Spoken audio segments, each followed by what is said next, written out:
A few years back, my partner Laura and I decided to tackle 365 activities all around New Zealand in 365 days. And so on this day, we are in the Marlborough region, so we're going to be checking out the Marlborough Museum. It's located in the town of Blenheim. Join me at the end of the video when I'm going to go over all the comments you had the first time we published it. See you then!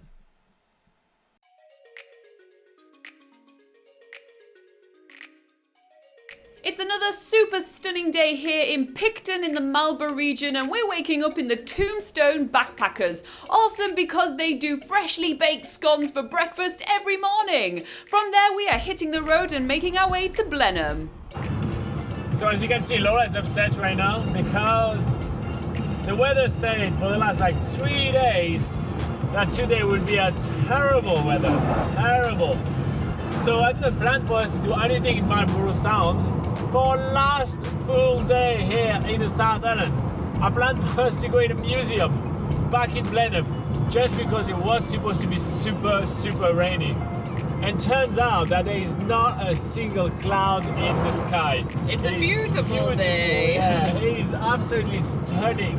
Every region in New Zealand has a kind of a regional museum to tell people what is this region special about and what is it famous for. And for Marlborough, obviously it has to be about wine. It is the #1 wine region in New Zealand and it is proud of it. The first little exhibition that we're checking out is all about the famous wine brands of the Marlborough region and showing a few memorabilia and the different wine bottles they've had over the years. There's a little interactive display of the different parts of wine barrels, and then we move on to the main exhibition, which, guess what? It's about wine. The exhibition is incredibly comprehensive, going through the whole history of the wine region as well as all the methods that have been used and all the mistakes that they've done in the past. It's quite interesting to see a museum focusing on that as well. Tomato stock. Ooh, I love tomatoes. Plus, a few interactive spots is always helping to keep us entertained throughout the whole exhibition. There is even a place where you can learn about all the different types of soils. So this is basically a backpackers museum. That is the different tool that backpackers use to do pruning, which is #1 backpacker job in New Zealand. And we move on to the winemaker's worst nightmare. Phylloxera. It is called phylloxera. Robin knows all about that, being French. What does it even mean, Laura? The next section of the exhibition is all about the bottling process, and of course there is a debate because it's about finding the best way to conserve wine. Where do you guys stand, cork or screw cap? Apparently the cork makes the wine smell bad and puts bad tastes into the wine. So you'll find most Marlborough wines with a screw cap and not a cork. It's amazing how in-depth this museum goes into the winemaking process, and if you do want to learn anything about wine, this is definitely the place to come. But actually, there is a lot more to the Marlborough Museum that we are going to be checking out right now as we enter the Maori exhibition. This exhibition, called Te Poko Hiwi, is full of amazing Maori artifacts that have been found around the Marlborough region, including 3 huge waka, which are canoes used to navigate the rivers. There's also lots of tools and a lot of weapons as well, which are really interesting. What's really special about this exhibition as well is that it covers the settlement of the Wairau Bar, which is the earliest settlement site in New Zealand, dating back to 1300.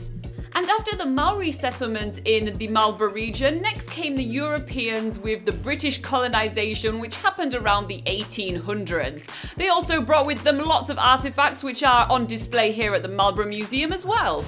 And one thing that strikes me is always how short were people at the time. Look at the size of that bed. For 2 people, I can even dig myself in it.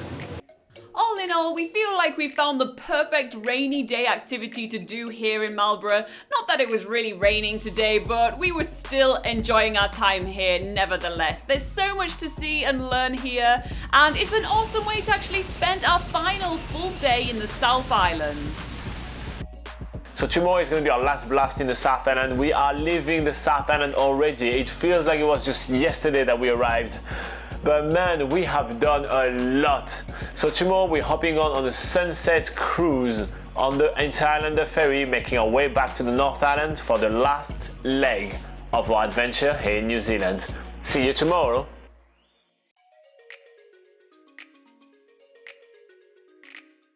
Alright everybody, so I really hope you enjoyed this video. Not a lot of people are into museums, but we surely are really much into that because it's a great activity to do. There are great activities to do in New Zealand when there are rainy days, and believe us, there are a lot of rainy days when you travel around New Zealand. New Zealand is a very deep green country, but that comes at the cost of obviously a lot of rain. You know, you need to get to grow those plants. Ooh, that was a hard one to say. Alright, so the first time we published this video, and as for all of our museum videos, we had very little amount of comments. To be fair, we had less than 700 views on that video, so that is how small of a viewership this video had. But we had Jan that said there was a cool shot in there. That's very lovely. Thank you very much. And we had Matthew that says that Blenheim was his hometown. How cool is that? So yeah, we are appealing even to the locals. Alright, so if you are planning a trip to New Zealand of your own, you may want to check out www.nzpocketguide.com. It is New Zealand's largest travel guide, and it's written by Laura and I don't know why I'm pointing. Laura's not here right now. But yeah, it's written by the both of us, and yeah, there is a lot of information in there to help you plan your trip, and best of all, it's all 100% free. Another thing that is free, hitting like and subscribing. It's a great free way to reward all our hard work, and on top of it, that will allow you to be notified when we are live on YouTube, because every single week at 8 AM on Sunday New Zealand time, we are hanging out right here on YouTube for 1 hour, taking all your questions about traveling in New Zealand. So that will help you plan your trip. If you have like a doubt, or you want us to check out something on your itinerary and be like, oh, is that correct, is that not, just let us know and we'll be here to help you out during this live session. So it's a really good tool for you to use if you're planning a trip there. You can also join us on Patreon if you feel like putting a little bit of money behind the love you want to share with us. For less than the price of a cup of coffee a month, you can get our hands-on support on your itinerary. You can get access to a secret Facebook group where you can hang out with Laura and I like literally every day. It's really fun, and you get extra videos, extra live sessions, all that. So yeah, it may be worth for you to check that out. We're also on social media, but I don't know much about social media or how they work, so I post sometimes, and so you may want to check that out. Look at the motivation on my face. In the meantime, you guys keep on traveling awesome, be awesome. Laura and I both love you very much. Thank you so much for watching this video. We'll see you in the next one. Bye bye.